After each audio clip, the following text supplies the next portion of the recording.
Oke, teman-teman. Halo semuanya, jumpa lagi dengan Awan Chai di sini ya. Duta Pajak Abal-Abal, pelatih konsultan pajak kita yang pertama dan satu-satunya di Indonesia ya.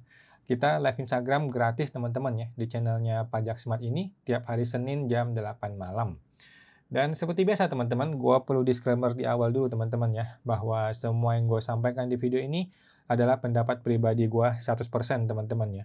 Ini bukanlah kajian akademis, nggak dapat dibuktikan kebenarannya ya, dan belum tentu juga sesuai dengan peraturan pajak yang berlaku ya. Jadi mohon koreksinya kalau gua salah guys. Nah, walaupun gua seorang konsultan pajak yang resmi ya teman-teman, tetapi isi video ini bukanlah saran konsultan pajak buat Anda semua ya. Teman-teman tidak boleh menjadikan video gue ini sebagai satu-satunya pedoman bagi Anda ya untuk melaksanakan kewajiban pajak lu gitu. Karena kan masing-masing orang punya kasus pajak yang beda-beda gitu guys ya. Nah, mohon teman-teman konsultasikan dengan konsultan Anda masing-masing ya, atau ke penyuluh di KPP kalau Anda yang mau bertanya yang lebih spesifik lagi tentang pajak Anda. Awan akan tersedia secara gratis dan langsung ya teman-teman di live Instagram Pajak Smart tiap hari Senin jam 8 malam. Oke, kita promo dulu ya buat teman-teman yang belum tahu ya. Kita ada jual mini course ya, mini course mengenai SPT orang pribadi ya. SPT orang pribadi khususnya 2025 yang menggunakan Cortex. Oke, teman-teman tinggal ikut mini course-nya di sptorangpribadi.com ya. Tinggal masuk ke website sptorangpribadi.com. Nanti teman-teman akan bisa beli mini course di situ, dan semua yang beli mini course itu akan dapat gratis webinar ya. Webinar kemarin sudah lewat tanggal 24. Teman-teman akan dapat rekamannya, dan juga akan ada webinar lagi tanggal 7 Februari ya. Hari Sabtu tanggal 7 Februari akan ada webinar lagi bagian gratis dari yang sudah beli mini course. Oke. Teman-teman tinggal silakan beli mini course-nya SPTOP 2025 di website sptorangpribadi.com. Oke, silakan teman-teman ya, sptorangpribadi.com. Oke, sebelum kita mulai, kita intermezzo dulu nih teman-teman ya. Intermezzo dulu ada mungkin kita lihat berita terbaru. Tapi ini video teman-teman ya. Immanuel Ebenezer mengingatkan kepada Purbaya ya, hati-hati Anda akan dinoelkan katanya. Mari kita nonton beritanya teman-teman. Hati-hati Pak Purbaya, sejengkal lagi nih. Saya mendapatkan informasi A1, Pak Purbaya akan dinoelkan. Hati-hati itu Pak Purbaya. Siapapun yang mengganggu pesta para bandit-bandit ini, mereka akan melepaskan anjing liar menggigit Pak Purbaya. Kasihan Pak Purbaya. Ada pesta yang terganggu, Pak Purbaya akan dinoelkan. Pesan nih buat Pak Purbaya nih. Pesan Pak Purbaya, modusnya hampir sama semua. Hati-hati Pak Purbaya, sejengkal lagi nih. Saya mendapatkan informasi A1, Pak Purbaya akan dinoelkan.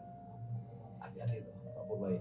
Siapapun yang mengganggu pesta para bandit-bandit ini, mereka akan melepaskan anjing liar menggigit Pak Purbaya. Kasihan Pak Purbaya. Oke, jadi si Pak Noel ini mengatakan ada dua hal penting ya. Hal penting yang pertama adalah dia mengatakan Pak Purbaya berhati-hati karena dia dapat berita A1 ya. Pertanyaan gua, dia kan di penjara, dia dapat A1 dari mana? Dia dapat informasi A1 dari mana? Berarti lu juga nggak beres dong. Masa dari penjara bisa dapat berita A1, kan berarti ada yang nggak beres ya. Yang kedua adalah dia mengatakan dinoelkan seolah-olah dia ini orang baik yang dikriminalisasi gitu kan. Menurut gua nggak juga ya. Nggak juga ya. Dia sudah jelas-jelas seorang koruptor ya. Apakah dia mau mengatakan bahwa si Pak Purbaya juga koruptor? Nah, kita nggak tahu teman-teman ya. Bagaimana nih maksudnya si Pak Noel ini? Kita nantikan teman-teman ya, bagaimana anjing-anjing liar itu yang menurut dia nanti akan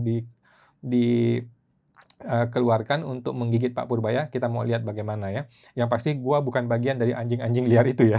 Gua sudah mengkritik Purbaya sejak hari pertama ya. Sejak day one dari Pak Purbaya, gua sudah mengkritik dia. Jadi gua bukan orang-orang seperti yang tadi dibilang oleh si Pak Noel itu. Oke, teman-teman, silakan dituliskan di kolom komentar kalau ada yang mau bertanya ya. Mudah-mudahan saya bisa menjawab ya. Oke, kita langsung mulai teman-teman. Terima kasih yang sudah bertanya ya. Kita mulai dari Bapak Noah Golfood. Bapak Noah Ko. Emas wajib pajak itu sudah dilaporkan saat tax amnesty. WPLN ini adalah SPLN gitu ya. Sekarang mau hibah kepada anak dengan catatan dalam surat hibah itu bahwa emas ini dihibahkan dengan harga hari H hibahnya. Apakah masih kena pajak? Eh, Jawabannya bisa kena pajak, Pak. Jadi gini, Pak. Tolong surat hibahnya diganti ya. Surat hibahnya diganti. Jangan menghibahkan emas dalam rupiah, tetapi hibahkanlah emas dalam gram, ya. Jadi menghibahkan emas itu saya menghibahkan emas sekian ratus gram kepada anak saya, gitu ya. Jangan hibahkan rupiahnya, ya. Hibahkanlah barangnya, hibahkanlah jumlah gramnya. Dengan begitu, nanti si anak cukup laporkan nilai ini aja, nilai perolehan di SPT bapaknya, gitu loh. Cukup laporkan nilai emas senilai perolehan saja, gitu Pak. Oke, thank you Pak Noah GoFood, semoga terbantu. Bapak Nikozon, kalau 2025 orang pribadi bayar PPh final, hanya sampai bulan Maret. Setelah itu, omsetnya dialihkan kepada CV. Tidak masalah kan, kalau dari April sampai Desember omsetnya 0? Jawaban saya tidak masalah, Pak. Tidak ada masalah ya, boleh-boleh saja. Oke, thank you Pak Nikozon, semoga terbantu.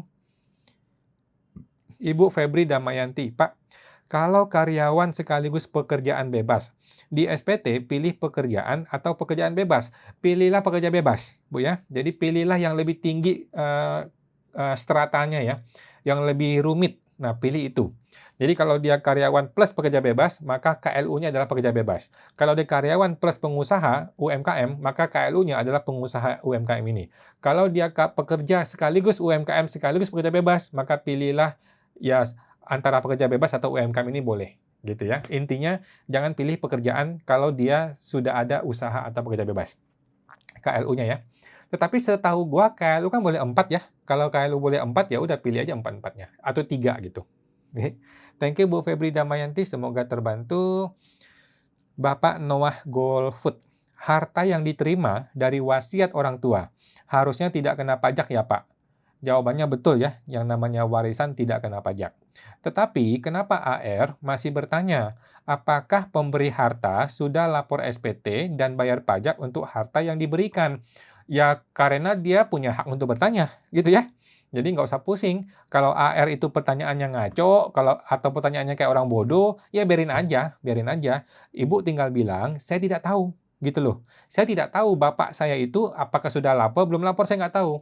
Saya nggak tahu bapak saya itu sudah bayar pajak atau belum bayar pajak, saya nggak tahu. Yang saya tahu adalah saya terima surat wasiat, saya terima warisan, itu yang saya tahu. Gitu Bu, ya nggak usah pusing. Jadi jawablah kepada AR, pertanyaan yang benar gitu loh. Kalau pertanyaannya ngaco, ya kita nggak usah jawab dengan benar-benar amat gitu ya. Oke, ya udah. Kita kan tidak tahu orang tua kita yang memberi warisan itu waktu dulu lapor apa nggak lapor, kita nggak tahu. Dan itu bukan urusan kita loh ya. Urusan kita adalah penerima waris. Kita laporkan barang yang memang kita terima warisannya gitu. Dan kita nggak peduli dan nggak tahu juga dulu dia sudah lapor atau belum lapor. Oke, thank you Pak Noah GoFood, semoga terbantu. Ibu Febri Damayanti, penghasilan dokter dari praktek kan pakai norma 50%. Dia juga dapat komisi dari beberapa pabrik obat. Bukti potongnya ada yang DPP-nya 100% dan ada yang 50%. Yang DPP 100% tidak bisa pakai norma 50% ya? Nggak usah lah Bu ya, nggak usah. Jadi dalam rangka pekerja bebas itu 50% betul. Tapi dalam rangka hadiah itu bukan 50%. Yang namanya hadiah itu 100% ya. Jadi udahlah ya. Yang bukti potongnya tidak ada potong 50% ya udah nggak usah. Di SPT kita pun kita masukin full 100%. Ya, itu namanya fair ya, kita adil. Oke. Thank you Bu Febri, semoga terbantu. Ibu Febri Damayanti, penghasilan dokter, tadi sudah ya? Tadi sudah ya, penghasilan dokter.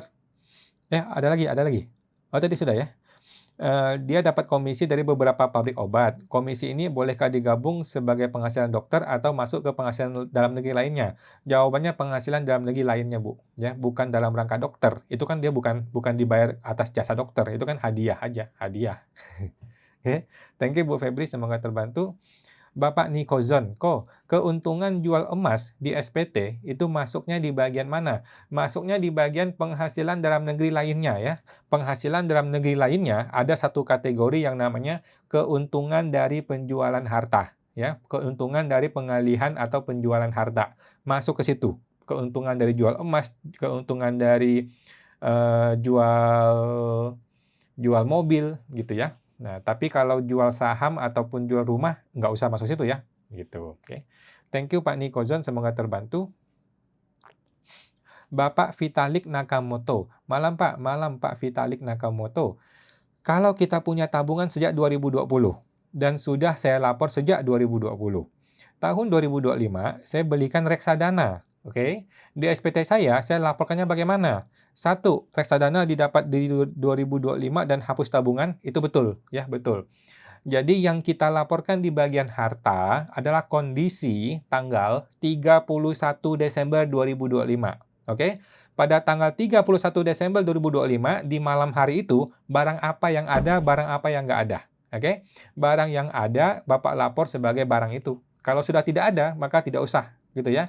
Walaupun di awal tahun dia ada, kemudian dijual, ya udah nggak usah dilapor. Ya. Yang dilapor adalah barang yang masih ada di tanggal 31 Desember 2025. Oke, jadi Bapak lapor reksadana sudah betul dan hapus tabungan sudah betul. Oke, thank you Pak Vitalik Nakamoto, semoga terbantu.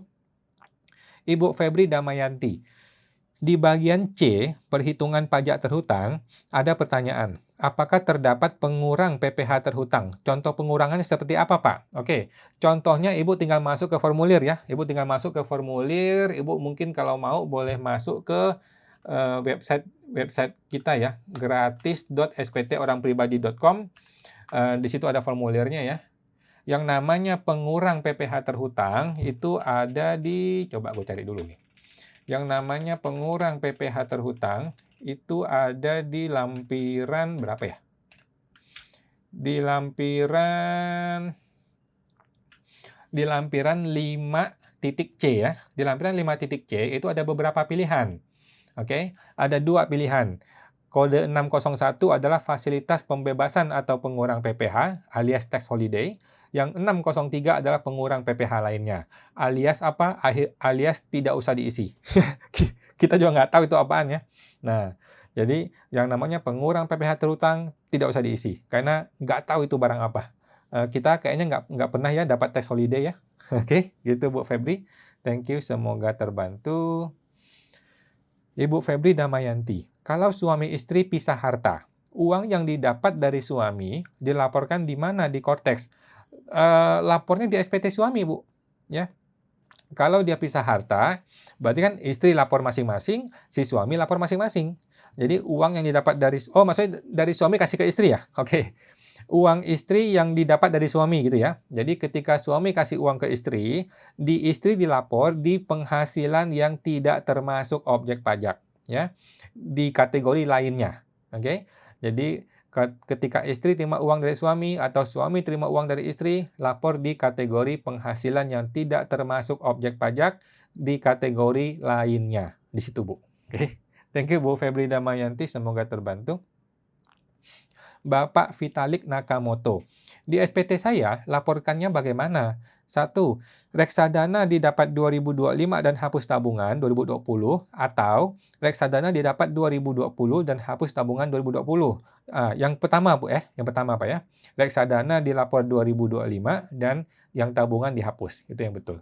Oke, thank you Pak Vitalik, semoga terbantu. Bapak Eyas Weus. Malam Pak Eyas. Saya sudah tinggal di luar negeri 2 tahun dan tidak pernah mengajukan atau membuat surat SPLN. Oke. Di luar negeri saya tidak punya penghasilan, tidak bekerja, tidak ada wirausaha. NPWP sudah non-efektif. Oke, terus bagaimana Pak? Pertanyaannya Pak, terpotong Pak ya. Boleh diketik lagi Pak, mohon maaf si Pak Eyas West ini terpotong Pak ya. Kita lanjut dulu ya. Lanjut ke Bapak Justalfa 1. Tolong tanya. Saya UMKM, kerja servis komputer, dan jualan dan kos-kosan. Selama ini, saya gabungkan jumlahnya dan saya lapor 0,5%. Apakah benar kalau hasil kos-kosan hitung pajaknya lain, bukan 0,5%? Menurut saya Pak ya, Bapak sudah betul. Gabungin semuanya Pak, nggak usah pusing ya. Lapor gabungin semua aja bayar 0,5%, udah nggak usah pusing. Sepemahaman saya, kos-kosan juga kena 0,5%. Sepemahaman saya gitu. Oke, jadi sudah betul Bapak ya, gabungin semua dan 0,5%. Udah, nggak apa-apa Pak, hajar aja. Thank you Pak Yustafa, semoga terbantu. Ibu Ferik Chan, malam kawan, malam Bu Ferik. Mohon edukasinya. Beli motor baru 4 tahun lalu. Untuk harga saat ini bagaimana? Mengikuti harga pasar atau tetap ditulis harga beli? Yang benar adalah harga NJKB Bu ya, nilai jual kendaraan bermotor yang ada di kartu STNK. Kalau itu Ibu nggak ketemu berapa nilai rupiahnya, maka Ibu samakan saja dengan harga perolehan ya. Jadi disamakan saja dengan harga beli ya. Jadi nilai saat ini itu bukan harga pasar ya. Nilai saat ini bukan harga pasar. Nilai saat ini adalah nilai yang tertulis di dokumen resmi pemerintah. Contohnya NJKB yang ada di STNK. Oke, yang lebihnya enggak. Ya, kalau nggak ketemu angka itu maka Ibu gunakan harga perolehan. Jadi samain aja dengan harga perolehan. Oke. Thank you Bu Ferik Chan, semoga terbantu. Ibu Nino Wijaya, kok tanya, apakah harta yang sudah dilapor PPS harus dilaporkan lagi? Jawabannya harus ya. Gimana caranya dan di mana melaporkannya? Jadi gini Pak, Bapak lupakan mengenai PPS atau bukan PPS. Lupakan dulu. Bapak laporkan semua harta yang ada pada tanggal 31 Desember 2025. Oke? Jadi harta 31 Desember 2025 itu dilaporkan semuanya, ditulis semuanya. Setelah sudah ditulis semuanya, baru Bapak tahu harta mana yang originalnya PPS, harta mana yang originalnya bukan PPS. Gitu, Pak. Ya. Jadi intinya semua harta, baik itu PPS maupun bukan PPS, tetap dilapor kembali kalau barang itu masih ada di tanggal 31 Desember 2025. Oke. Thank you Bu Nino Wijaya, semoga terbantu. Ibu Elisa JP88, malam kok, malam Bu Elisa. Kalau dapat undian 100.000 dari BCA dan PPh final 4 ayat 2 dilaporkan di SPT, tetapi tidak ada bukti potong, apakah bisa? Ada Bu, ada bukti potongnya ya. Jadi yang benar adalah bukti potong itu pasti ada dan akan muncul di kortesnya Ibu. Ya. Kalau dia tidak muncul, Ibu mau lapor manual, ya boleh-boleh saja. Ya. Kalau angkanya kecil sih nggak apa-apa. Tetapi kalau angkanya gede kan takutnya nanti dikonfirmasi tuh. Alangkah baiknya Ibu minta ke pihak banknya. Ya, minta ke pihak banknya, mana bukti potong saya. Minta kertas bukti potongnya, dan kemudian di kortes pun akan otomatis muncul. Kalau belum otomatis muncul, maka kita tulis manual. Gitu loh. Kalau nggak ada bukti potong, Ibu mau tulis manual, ya boleh-boleh saja. Gitu ya. Cuman khawatirnya kalau nggak ada bukti potong, nanti sulit untuk konfirmasinya. Oke. Thank you Bu Elisa, semoga terbantu. Ibu Irlinda Jambak, WP orang pribadi pegawai swasta terima bukti potong A1 dan bukti potong 21. Untuk bukti potong 21 yang tidak final, itu diisi di lampiran berapa, Ku? Ibu isi di lampiran bukti potong, Bu ya. Ada lampirannya. Saya juga lupa tuh, lampiran berapa ya? Coba kita lihat dulu lampiran bukti potong. Di lampiran 2 bagian A ya. Di lampiran 2 titik A, sorry, bukan. Lampiran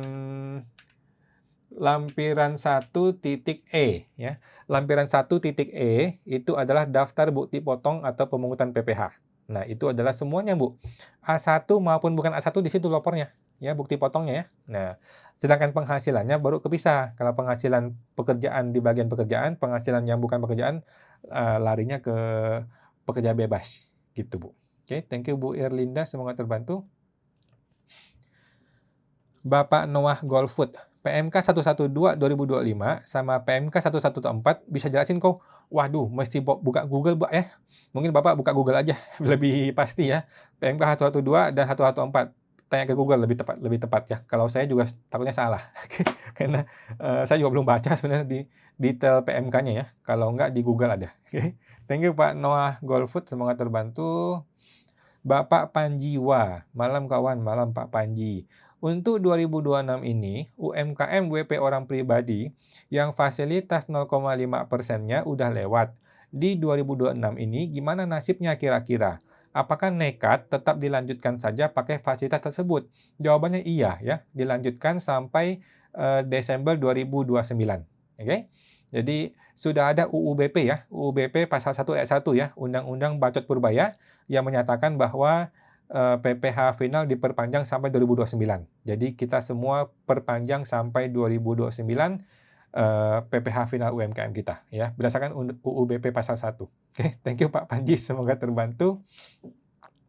Ibu Eyas West, malam ko, saya sudah tinggal di luar negeri 2 tahun dan tidak pernah mengajukan atau membuat SPLN. Saya tidak bekerja, uangnya dari suami. Jika saya buka tabungan di luar negeri, apakah perlu ajukan SP terpotong, Bu? Terpotong lagi ya, terpotong. Jadi intinya gini, Bu. Kalau Ibu punya NPWP, maka Ibu perlu mengajukan SPLN. Nah, kalau tidak ada NPWP ya nggak usah ajukan SPLN. Oke, thank you Pak Ibu Eyas West, semua terbantu. Ibu Elisa JP88. Jika di e-statement BCA tertera penghasilan tidak kena pajak lainnya sebesar 11.000, tetapi tidak saya masukkan ke SPT karena jumlahnya sedikit. Apakah bermasalah? Yang besar sudah saya masukkan semua. Oke, menurut saya nggak masalah, Bu. Nggak ada masalah. 100.000, 1 juta juga nggak usah dilaporin kalau menurut saya ya. Kecil lah, itu habis buat biaya hidup. Gitu, Bu. Jadi teman-teman nggak usah terlalu parno ya, nggak usah terlalu khawatir. Hal-hal yang kecil-kecil udah lewatin aja, nggak usah pusing. Hal-hal yang kecil, yang murah, yang nilainya nggak signifikan, cuekin aja. Oke, thank you Bu Elisa, semoga terbantu. Bapak Mei 2107. Malam kok, malam Pak Mei, mau tanya. Di bagian harta lain, persediaan, ada kolom bukti kepemilikan atau nomor akun. Itu diisi apa kok? Oke, persediaan. Strip aja Bu, Pak ya, di strip aja. Kan itu kalau persediaan nggak ada nomornya gitu. Kecuali Bapak mau bikin nomornya nomor invoice gitu, atau nomor apa aja boleh sebenarnya sih. Sebenarnya sih nomor apa aja boleh, yang penting kita bisa menjelaskan gitu ya. Nah, kalau memang nggak ada nomor ya kasih strip aja lah. Oke, thank you Pak Mei, semoga terbantu. Ibu Ferik Chan, tanya lagi Pak. Untuk harga saat ini, untuk tanah bangunan, itu mengikuti NJOP atau harga pasar? Jawabannya NJOP ya, NJOP. Mau NJOP-nya lebih tinggi ataupun lebih rendah dari perolehan, nggak usah pusing, pokoknya NJOP. Mau NJOP itu lebih tinggi dari harga pasar atau lebih rendah dari harga pasar, nggak usah pusing, pokoknya NJOP. Oke, thank you Pak Ferik Chan, semoga terbantu. Bapak PT Joni, malam kawan, malam Pak Joni. Apakah UMKM omset di bawah 4,8 M, apakah harus ajukan NPPN dulu? Jawabannya harus ya. Semua orang, kecuali seorang karyawan swasta murni ya, maka wajib mengajukan NPPN ya. UMKM maupun bukan UMKM, itu wajib laporkan NPPN ya. Dan surat NPPN tidaklah menghanguskan status UMKM seseorang. Oke. Thank you Pak Joni, semoga terbantu. Ibu Noviani Lucia, malam Pak Wan, malam Bu Novi. Cortex masih bermasalah ya? Jawabannya masih, dari zaman dahulu sampai sekarang Bu, Cortex bermasalah ya. Saya mau lapor e-reporting, bebas pajak untuk dividen, tapi tahun buku tidak bisa diganti. Coba-coba aja Bu ya, dicoba-coba aja, di-refresh aja. Memang begitu Bu, Cortex ya, kita masih sabar sama Cortex ini ya. Oke, thank you Bu Noviani, semoga terbantu. Ibu Erna Subiyanti, malam kok mau tanya. Malam Bu Erna, saya dapat bukti potong atas sehubungan pekerjaan di SPT saya, masukkan di bagian mana ya?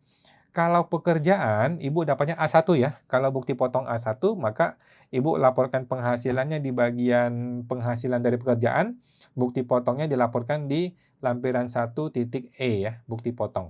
Oke, gitu Bu Erna, semoga terbantu. Teman-teman boleh bergabung ke mini course kita ya, mini course ke www.sptorangpribadi.com ya, www.sptorangpribadi.com untuk beli mini course, dan juga ada rekaman webinar, dan juga akan dapat lagi free webinar di tanggal 7 Februari nanti. Oke. Bapak Hoshen, malam Pak Wan, malam Pak Hoshen. Akhir-akhir ini banyak di media sosial menyinggung soal NPPN dan UMKM 0,5% final omset di bawah 4,8 M. Yang sebenarnya, bagi UMKM final di bawah 4,8 M, apakah mesti ajukan NPPN juga? Jawabannya mesti, ya, perlu, ya. Yang di bawah 4,8 M juga perlu mengajukan NPPN. Oke, thank you Pak Hoshen, semoga terbantu. Bapak Hoshen, PP-nya sampai hari ini tidak kunjung keluar. Bagi WPOP UMKM, banyak yang bingung. Apakah ajukan NPPN bersamaan? Mohon penjelasannya lebih mendalam. Oke, ajukan aja Pak. Ya, ajukan aja NPPN. Sedangkan PPh final UMKM itu jalan terus ya sampai Desember 2029 sesuai dengan UU BP pasal 1 ayat 1. Oke. Jadi UMKM dan NPPN itu jalan berbarengan, tidak masalah. Nah, oke. Thank you Pak Hosen, semoga terbantu. Ibu Desi MS, WPOP ada LB karena bukti potong PPh pasal 21. Apakah boleh dihapus bukti potongnya? Caranya bagaimana? Oke, ada orang yang mengatakan tidak bisa dihapus, Bu. Jadi Ibu coba masuk dulu ke Cortex. Oke, masuk dulu ke Cortex, lihat di situ bisa nggak dihapus. Kalau bisa dihapus ya oke. Ada nggak tombol untuk hapus? Kalau ada ya oke. Kalau tidak ada, maka terpaksa kita harus dikreditkan ya. Nah, mengkreditkan ini akan memunculkan lebih bayar kan? Nah, kalau muncul lebih bayar, maka Ibu tambahkan lagi penghasilan dalam negeri lainnya supaya tidak lebih bayar. Sesimpel itu. Oke. Thank you Bu Desi, semoga terbantu. Ibu Anissa Yuli 24. Kok mau tanya, PPh final UMKM 2025 masih bisa pakai yang gratis 500 juta kan? Bisa. Yang diperpanjang kan kok? Yes, betul ya. Diperpanjang sampai Desember 2029, masih bisa menggunakan gratis 500 juta tidak kena pajak. Dan ingat ya, khusus orang pribadi, ya tidak untuk badan. Oke, thank you Bu Anissa, semoga terbantu. Bapak PT Joni, kawan UMKM di bawah 4,8 M, untuk SPT 2025 lapor di 2026, haruskah dengan Cortex saja kah? Jawabannya iya, Pak. Ya, Pak ya. Siapapun nih di SPT 2025 yang dilapor di Maret 2026 ini semuanya pakai Cortex ya. Mau dia UMKM maupun bukan UMKM tetap menggunakan Cortex. Oke. Thank you Pak PT Joni, semoga terbantu. Bapak Afebles. Malam kawan, malam Pak Afebles. Orang tua jual rumah 2020 dan sudah dilapor di SPT orang tua pada saat itu. Oke. Di tahun yang sama, saya terima uang sebagian hasil rumah itu 100 juta. Dan saya masukkan deposito. Tetapi lupa, nggak saya lapor di SPT sampai sekarang. Gimana ya, Ko? Oke. Yang pertama, jadi ini ada dua skenario nih Pak ya. Skenario pertama adalah Bapak sudah ikut PPS K2. Kalau sudah ikut PPS K2, maka 2020 kan sudah terkunci tuh. Nah, maka Bapak batalkan hibahnya dan Bapak masukin di hibah 2025 saja. Oke. Opsi kedua adalah kalau Bapak belum ikut PPS, maka Bapak boleh pembetulan SPT 2020 masukkan nilai hibah tersebut ya 100 juta. Nah, kalau pembetulan 2020 maka otomatis pembetulan juga 2021, 22, 23, 24 juga pembetulan. Oke, thank you Pak Afebles, semoga terbantu. Bapak Edwin Murtejo, izin tanya kok, saya ada CV di bidang jasa medis dan tarif PPh final UMKM sudah habis pada tahun 2024. Namun 2025 ini saya telah setor PPh final dari masa 1 hingga masa 3. Karena lupa, apakah ada solusi? Oh, nggak apa-apa Pak ya. Yang Bapak sudah setor, Bapak boleh minta pindah bukukan atau minta kembalikan atau Bapak hanguskan. Gitu aja. Ya, Bapak tetap menghitung menggunakan PPh umum, kemudian bayar PPh umumnya. Sedangkan yang salah bayar itu Bapak minta kembalikan. Atau dihangusin aja nggak apa-apa, dibuang aja. Oke, thank you Pak Edwin Murtejo, semoga terbantu. Bapak Ivan Sutejo, malam Pak Ivan. Kalau transaksi repo dengan underlying saham, bagaimana pajaknya? Oke, misal saya membeli saham bursa dari PTX dengan janji PTX akan membeli kembali dengan harga 7% lebih tinggi setelah 1 tahun. Nggak ada masalah Pak. Nggak ada masalah ya. Masalahnya di mana? Jadi Bapak belinya anggaplah 100 juta gitu ya. Bapak beli 100 juta, kemudian dijanjikan akan dibeli kembali 107 juta gitu kan. Berarti kan Bapak lapornya adalah 100 juta gitu. Bapak sekarang lapor ada kepemilikan saham 100 juta, kemudian nanti tahun depan kalau betul-betul dikembalikan 107, maka Bapak ada untung. Nah, keuntungan itu kena pajak biasa. Gitu Pak. Kecuali ini jual beli saham biasa ya. Kalau jual beli saham biasa maka kena PPh final di bursa. Tetapi kalau jual beli saham ini bukan di bursa, maka capital gain ya kena PPh umum. Gitu Pak. Oke. Thank you Pak Ivan Sutejo, semoga terbantu. Bapak Ivan Sutejo, Apakah kena PPh final 0,1% saja atas penjualan saham di bursa? Jawabannya iya. Atau kena PPh umum karena sifatnya seperti utang. Makasih kok. Jadi gini Pak, PPh final itu adalah penjualan di bursa. Apakah Bapak jual beli di bursa atau enggak? Takutnya enggak nih. Karena kan sudah ada janji nih. Kalau sudah ada janji, takutnya nggak ada penjualan di bursa. Kalau Bapak sudah jual di bursa, maka itu sudah PPh final selesai. Gitu, Pak. Kalau penjualan ini bukan di bursa, alias tidak ada PPh final, maka akan kena PPh umum. Gitu, Pak. Lihatlah langsung ke PPh finalnya kena apa nggak kena. Oke. Thank you, Pak Ivan. Semoga terbantu. Ibu Tesiah. Malam Bu Tesiah. Mau tanya, dulu ikut tes amnesti, saya laporkan LM, padahal fisiknya tidak ada. Apakah saya boleh reklasifikasi ke harta lain-lain? Jawabannya tidak boleh. Mengingat LM sekarang naik, terima kasih kok.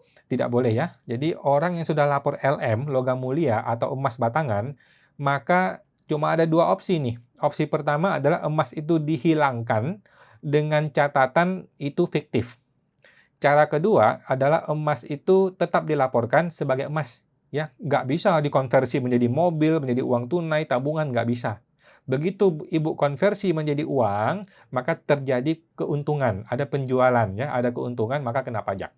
Gitu. Jadi, kalau mau ya udah dibuang aja. Dengan cara mungkin Ibu tetap lapor kembali, tetapi nilai Rp1 aja. Tetap lapor ada emas, tapi nilai Rp1, sehingga harta turun nih. Ketika harta turun, kalau AR bertanya, Ibu bilang, itu emas memang fiktif sejak awal. Gitu ya. Oke, thank you Bu Tesia, semoga terbantu. Bapak Edi Phoenix I. Malam kawan, malam Pak Edi. Kalau penghasilan Direktur CV hanya dari prive saja. Nah, itu saat lapor SPT, sumber penghasilannya dari karyawan atau dari kegiatan usaha ya? Pilih karyawan aja Pak, ya boleh aja. Mau pilih usaha juga boleh ya.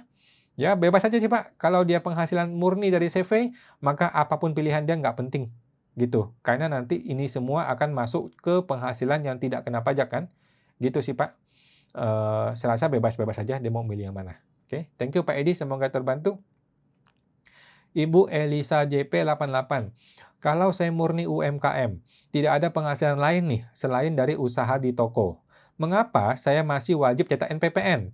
Apa konsekuensinya kalau tidak cetak NPPN? Apakah jadi tidak bisa pakai PPh final 0,5%? Oke, untuk menjawab ini, Ibu ikut ke mini course saya ya. Boleh beli mini course saya di website sptorangpribadi.com ya, sptorangpribadi.com. Jadi gini, kalau pertanyaannya kenapa masih wajib cetak NPPN? Jawabannya adalah karena hukumnya bilang wajib. Simple ya, karena undang-undangnya mewajibkan. Oke. Apa konsekuensinya kalau tidak mencetak NPPN? Konsekuensinya itu ditempeleng sama si AR, ngomel nanti si AR, gitu ya. Nah, apakah tidak bisa kena PPh final lagi? Jawabannya masih bisa, ya. NPPN tidaklah menghilangkan PPh final seseorang. Oke, thank you Bu Elisa, semoga terbantu. Bapak Deden dari mana? Jika pelaporan SPT 2025 orang pribadi, satu penghasilan karyawan swasta nihil, dengan kenaikan harta kas dan setara kas deposito 100 juta. Jika ada potensi pajak dari harta tersebut, perkiraan berapa persen pajaknya? Oke. Tembak aja Pak 5%. Ya. Ini perkiraan kasar ya. Tembak aja siapin 5%. Ya berarti 5 juta gitu ya. Tetapi tidak sebesar itu kemungkinannya, tapi mungkin ya, mungkin juga sebesar segitu. Nah, lebih aman mungkin Bapak ikut aja ke mini course kita ya. Ikut ke mini course sptorangpribadi.com. Thank you Pak Deden, semoga terbantu. Ibu Eyas West, jika tinggal di luar negeri, punya tabungan di luar negeri, apakah sebaiknya mengajukan jadi SPLN untuk orang pribadi? Jawabannya iya, Bu. Iya. Kalau memang Ibu sudah di luar negeri, sudah lama gitu ya, dan belum tentu pulang kapan, udah ajuin aja SPLN. Ajukan SPLN, kalau diterima ya berarti beres. Oke. Thank you Pak Eyas West, semoga terbantu. Bapak Mei 2107, tanya lagi kok. Bapak meninggal, ada warisan sawah yang sudah dibalik nama kepada anaknya dan sudah bayar PPh. Tetapi sawah ini ternyata belum dilapor di SPT bapaknya. Gimana kok? Jawabannya tidak gimana-gimana ya, nggak ada masalah ya. Jadi bagi si anak, dia terima penghasilan warisan, maka itu tidak kena pajak. Tidak peduli tuh bapaknya, si ayahnya tuh sudah dilapor atau belum dilapor tuh nggak peduli. Yang namanya warisan tidak kena pajak. Selesai. Gitu ya. Thank you Pak Mei, semoga terbantu. Ibu Elisa JP, jika ruko dijadikan tempat usaha dan tempat tinggal, di Korteks, terpotong Bu Elisa? Di Korteks dipilihnya apa ya? Karena gabungan usaha dan tempat tinggal tidak ada. Yang ada hanya usaha atau tempat tinggal, salah satu. Oke, Ibu pilih aja tempat tinggal. Ya. Jadi sebuah ruko yang digunakan tempat tinggal sekaligus usaha, maka pilih saja tempat tinggal beres, Bu. Nggak usah pusing. Thank you, Bu Elisa. Semoga terbantu. Ibu Irawati TJ. Malam kok, malam Bu Irawati. Saat kuliah, anak kerja part-time, Januari sampai Juni 2024, dan terima bukti potong A1. Oke. Juli 2024 dia lulus, dia kerja di luar negeri.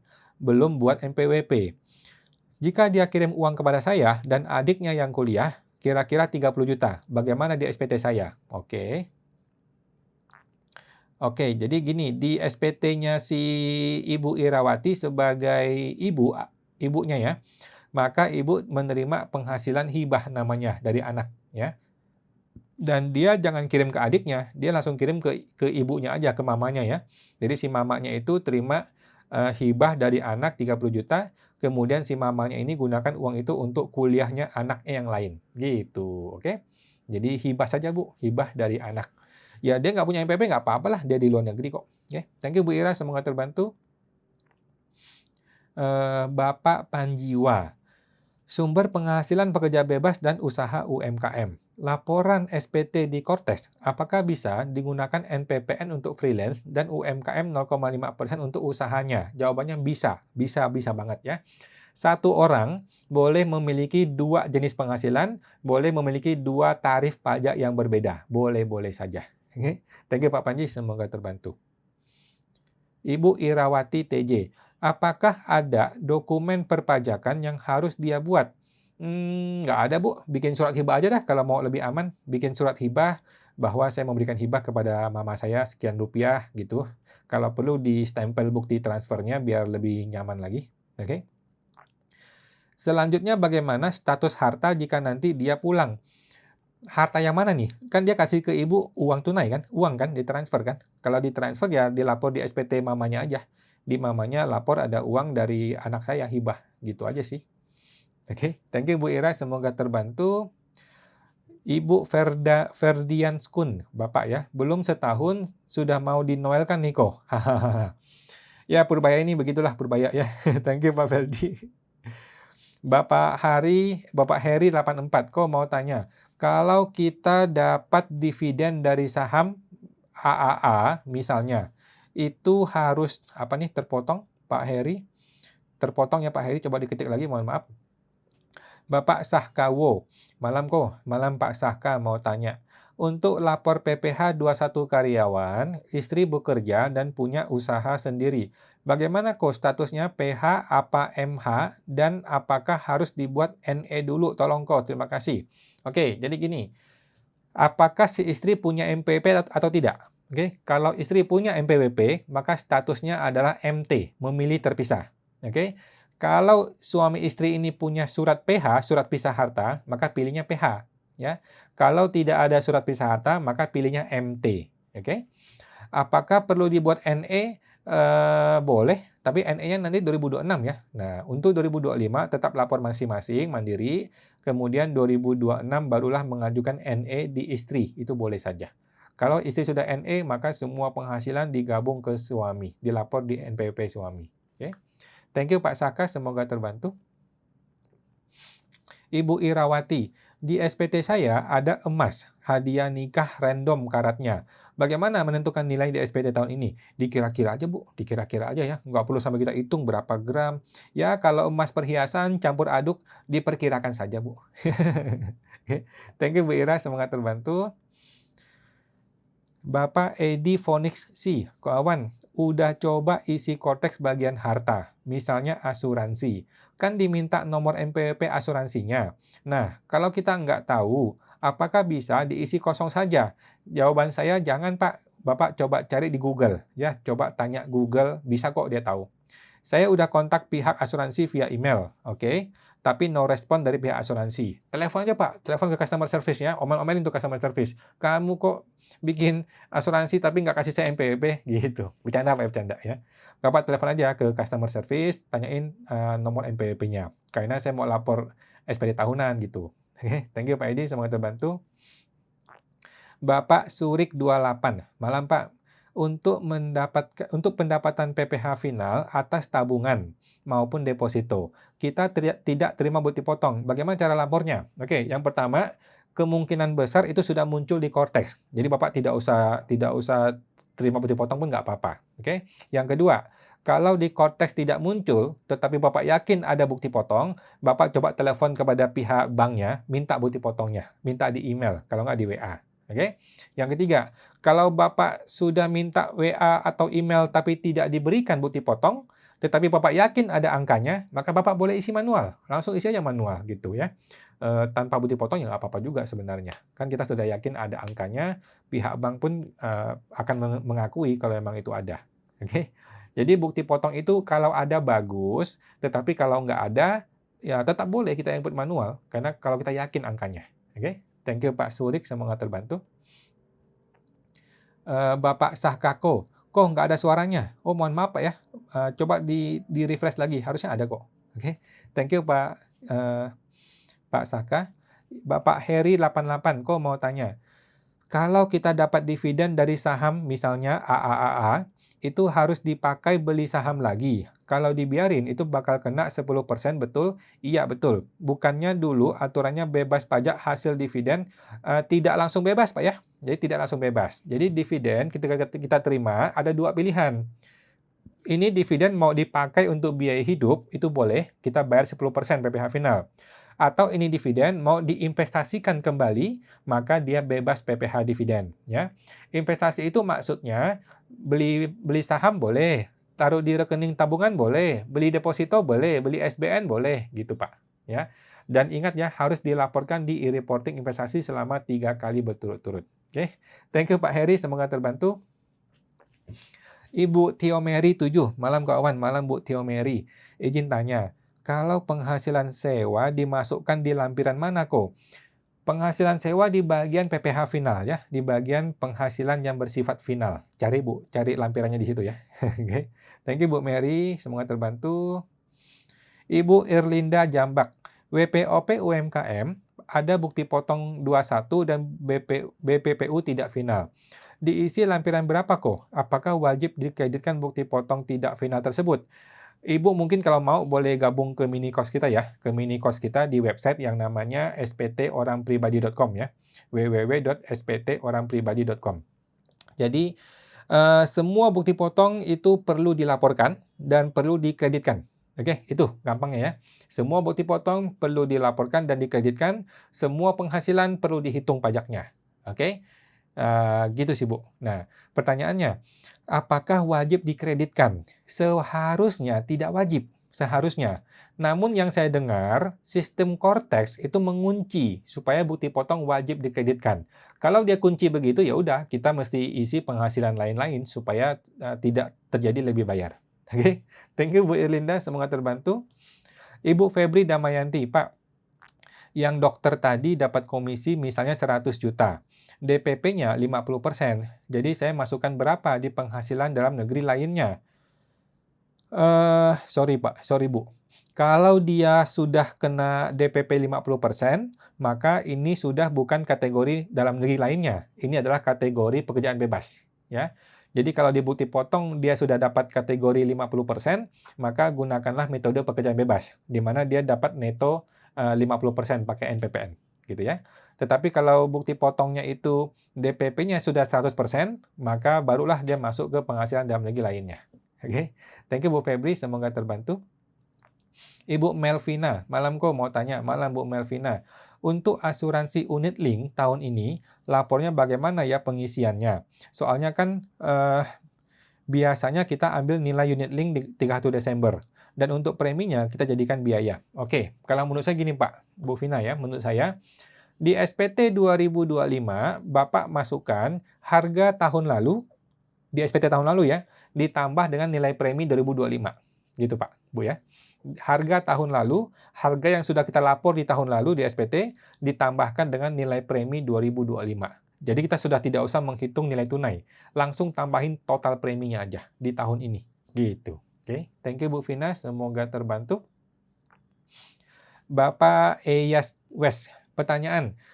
Jika punya tabungan di luar negeri, apakah perlu mengajukan surat keterangan WPLN untuk orang pribadi? Nggak perlu ya. Ada PMK 112 2025. Setahu saya nggak perlu Bu ya, nggak perlu. Jadi mau tabungan kita di dalam negeri maupun di luar negeri, tetap kita harus lapor di SPT kita dan tidak perlu ada keterangan apapun ya. Kecuali Ibu mau mengajukan SPLN. Kalau mau mengajukan SPLN ya mesti pakai surat SPLN. Oke, thank you Ibu Eyas West, semoga terbantu. Bapak M. Ranjar 83, izin tanya kok, kartu kredit sebenarnya dilapor tidak kok? Seharusnya lapor ya, seharusnya lapor kartu kredit. Cuman gue males, karena nilainya nggak seberapa, nggak terlalu pengaruh kalau saya sih pikir gitu ya. Tapi kalau Bapak tanya sesuai hukumnya bagaimana, ya sesuai hukum dilapor semua. Mau kartu kredit, ya dilapor kan, itu hutang. Thank you Pak Ranjar, semoga terbantu.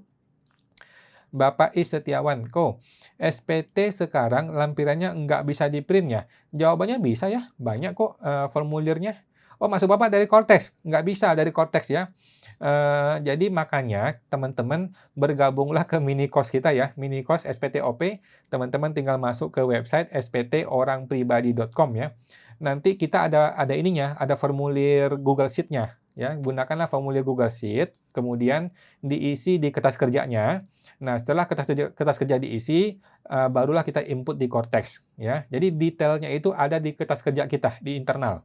Ya, nggak bisa ngambil dari Cortex ya, nggak bisa. Memang sengaja dibikin susah Cortex itu ya. Thank you Pak Setiawan, semoga terbantu. Bapak Vitalik Nakamoto, kalau renovasi rumah, apakah harga rumah dinaikkan ya? Jawabannya iya, betul. Padahal nanti kalau dijual belum tentu nutup harga renovasinya. Nggak ada masalah Pak, tidak usah pusing ketika dijual itu mau untung atau rugi itu nggak usah pusing. Yang penting adalah ketika Bapak renovasi, kan ada uang keluar. Kalau uang keluar, berarti kan harta kita berkurang tabungannya. Nah, dikonversilah menjadi kenaikan harga rumah, gitu Pak. Jadi harga rumah itu bertambah sesuai dengan nilai renovasi kita. Itu sudah betul. Oke, thank you Pak Vitalik Nakamoto, semoga terbantu. Bapak Sean Daniel 037, saya bukan karyawan, bukan juga pengusaha, hanya trading saham. Saya beli obligasi dan deposito, nanti saya harus pilih opsi yang mana? Kan ada 3 opsi tuh. Kalau saya bilang sih pilih pengusaha aja Pak, pilih pengusaha aja ya. Trading saham bukanlah sebuah profesi, jadi tidak ada profesi namanya trading saham. Ya Bapak pilihnya pengusaha saja. Thank you Pak Sean Daniel, semoga terbantu. Ibu Irawati TJ, kok saya, suami dan anak ada asuransi proteksi kesehatan. Jika tidak ada klaim di tahun ketiga, dikembalikan masing-masing 25%. Jika ada klaim, maka hangus. Apakah masuk SPT? Jawabannya masuk. Ya. Jika iya, nilai yang mana yang harus dicantumkan? Nah, jawabannya adalah Ibu mesti mencantumkan nilai premi yang Ibu bayarkan. Ya, jadi Ibu bayar berapa nih per bulan nih? Bayar per bulan kan? Setahun bayar berapa? Nah, itulah yang Ibu laporkan di SPT sebagai nilai asuransi. Tahun depan bertambah lagi akumulasi. Begitu, Bu. Nanti begitu cair 25%, ya udah, Ibu tinggal yang cair masuk ke tabungan, yang sisa preminya Ibu potong dengan itu. Ibu potong nilai premi yang Ibu laporkan dengan yang sudah cair. Begitu, Bu Ira. Oke. Thank you Bu Irawati, semoga terbantu. Ibu Nino Wijaya, kok apakah harta yang ikut PPS dikasih tanda? Jadi gini, kalau harta itu adalah PPS yang diinvestasikan, maka perlu dikasih keterangan ya. Tetapi kalau itu PPS yang tidak diinvestasikan, kalau saya sih malas. Kalau gue sih nggak usah diisi, dengan asumsi sudah campur aduk gitu loh. Dia sudah campur aduk ke harta-harta yang lain gitu. Beda cerita PPS yang diinvestasikan ya. Kalau PPS yang diinvestasikan itu dia terkunci selama 5 tahun. Nah, berarti kan sampai sekarang masih dikunci. Oleh karena itu dia tetap dilapor, dikasih keterangan PPS yang diinvestasikan, gitu. Oke, thank you Bu Noni Wijaya, semoga terbantu. Ibu Indrawati 16, kok mau tanya, tanah saat ini di NJOP itu 2025 nilainya melonjak nggak terkira.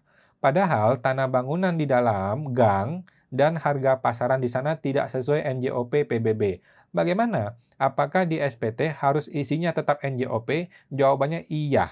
Iya Bu ya, tetap ditulis nilai NJOP. Tidak peduli nilai NJOP itu setinggi langit ataupun serendah lembah gunung gitu ya, tetap diisi NJOP. Tutup mata nggak peduli. Pokoknya kita laporkan sesuai aturan. Thank you Bu Indra, semoga terbantu. Bapak PT Joni, karyawan mulai kerja Februari 2025. Gimana cara lapor SPT 2026 pakai Kotes juga kah? Jawabannya iya. Semua orang termasuk karyawan maupun badan ya, tetap menggunakan Cortex untuk SPT 2025 yang dilapor di 2026. Oke, thank you Pak Joni, semoga terbantu. Bapak Hendra Basuki 5220, malam kawan, malam Pak Hendra. Kalau inventaris seperti mesin dalam nilai sekarang di SPT, bolehkah pakai nilai sisa buku? Jawabannya boleh kalau Bapak menggunakan metode pembukuan. Oke, pertanyaannya, Bapak ini lagi ngomongin badan atau OP ini? Kalau Bapak ngomongin badan, maka betul gunakan nilai sisa buku. Tetapi kalau ngomongin orang pribadi, pertanyaannya apakah pribadi ini pembukuan atau pencatatan? Kalau pembukuan, sudah betul pakai nilai sisa buku. Tetapi kalau pencatatan, maka bukan.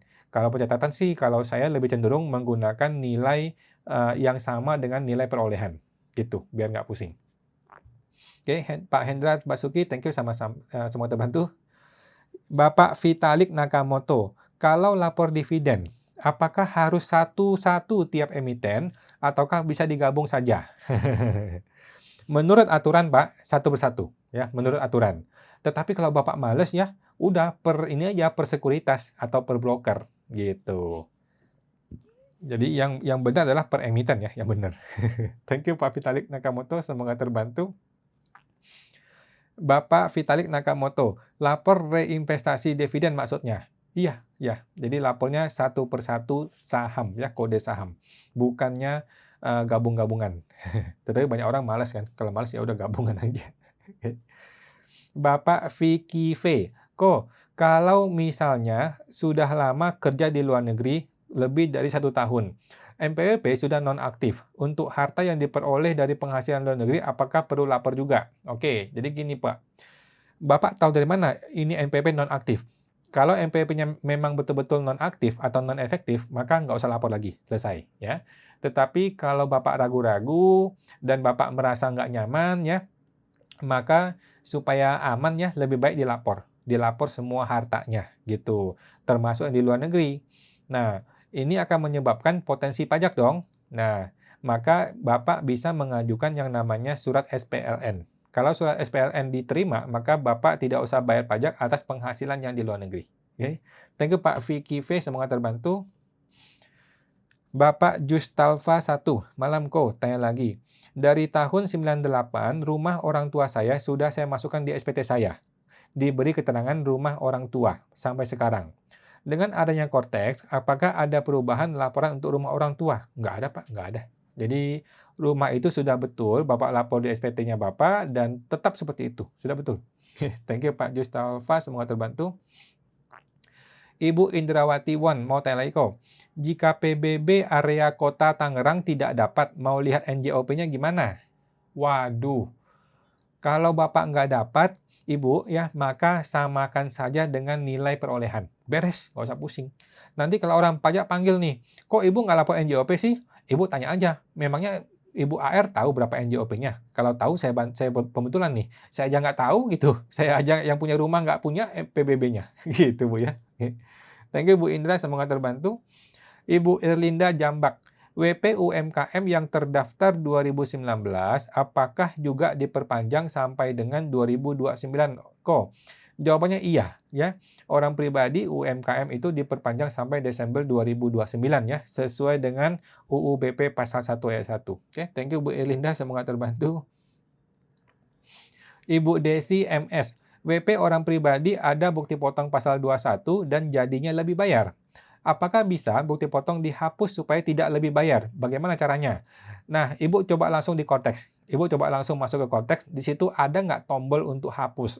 Kalau tombol hapus ada, maka boleh dihapus. Kalau tombol hapus tidak ada, maka tidak bisa. Ibu hanya ada dua pilihan.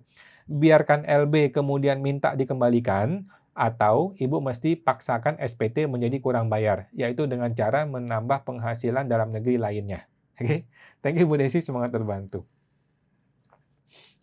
Ibu Ong Lucia, malam Pak. Ya Mbak, Ibu Ong Lucia, bagaimana? Malam. Bapak Deden dari mana? Di tahun 2018 beli mobil bekas, second ya. Perakitannya 2014. Harga belinya dulu 146 juta. Di tahun 2025, pakai harga pasaran atau gimana?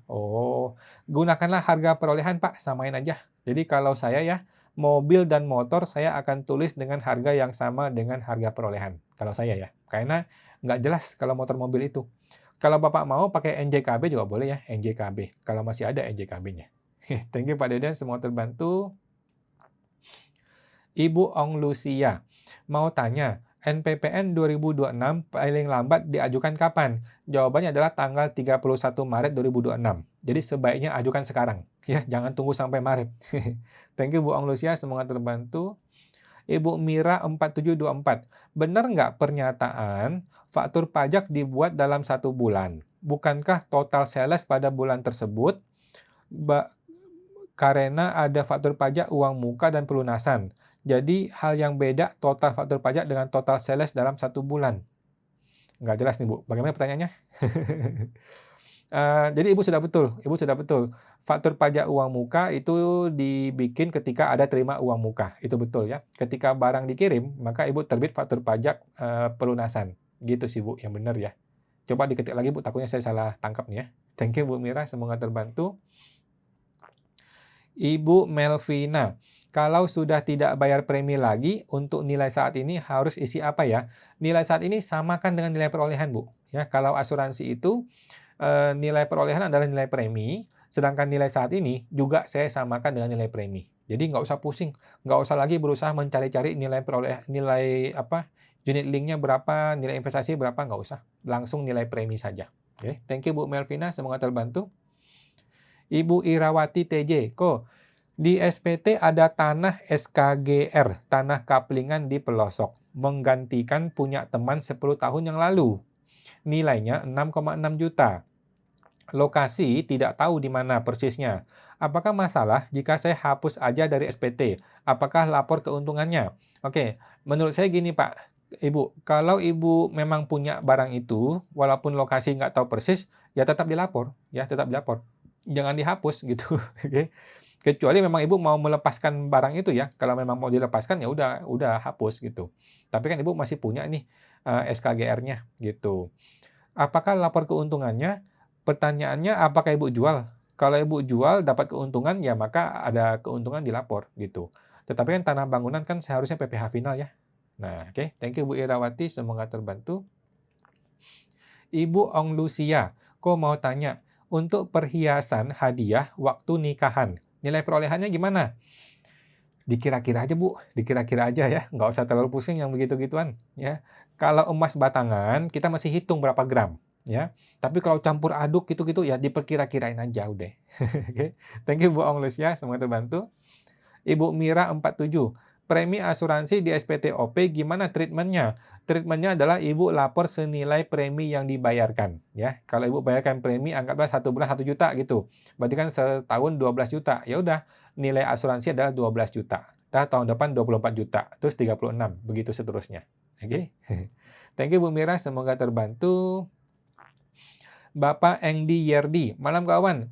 Jika bukti potong A1 lebih bayar, bagaimana caranya lapor di Kortex supaya nilai tidak lebih bayar maupun kurang bayar? Oke, jadi yang pertama dulu nih ya, supaya tidak LB. Supaya tidak LB, Bapak mesti tambahkan penghasilan lain-lain dalam negeri lainnya. Oke, tambahkan di situ supaya tidak LB. Nah, kalau Bapak beruntung, Bapak bisa bikin dia jadi KB, menjadi nihil, menjadi 0 ya. Jadi angkanya masih dipas-pasin sampai dapat angka 0. Kalau nggak bisa, ya udah bikinlah kurang bayar, nggak apa-apa ya, bikin kurang bayar. Ya kurang bayar 1.000 perak kan boleh-boleh juga. Oke, nah thank you Pak yang Yerdi, semoga terbantu. Ibu Zindri 074, malam kawan. Apakah boleh di pertengahan tahun, misalnya bulan Juni, bikin CV, kemudian jadi PKP? Jawabannya boleh. Bedanya dengan PKP di awal tahun apa ya kok? Ataukah sama aja? Oh, sama aja Bu, sama aja. PKP itu kapan aja sama-sama aja, gitu nggak ada masalah. Yang penting kita harus PKP kalau sudah punya omset melebihi 4,8 M ya. PKP itu boleh maksimal di bulan Desember. Oke. Thank you Bu Zindri, semoga terbantu. Oke, teman-teman sudah lewat jam 9 ya. Kita akan tampung dulu ya yang belum terjawab. Teman-teman boleh bergabung ke mini course kita ya, mini course dan dapat free webinar. Webinar tanggal 7 Februari gratis buat teman-teman yang sudah gabung ke mini course kita ya. Teman-teman tinggal masuk ke website sptorangpribadi.com ya, sptorangpribadi.com. Di situ untuk beli mini course-nya dan nanti kita ketemu di webinar tanggal 7 Februari. Oke, thank you Bu Jindri. Kita tampung dulu ya, ada Bapak Nujumuddin. Mohon maaf yang belum terjawab ya, kita akan jawab di YouTube ya. Ibu Kartini Evi, Bapak Nujumuddin, Bapak Tiandianita, Ibu ya.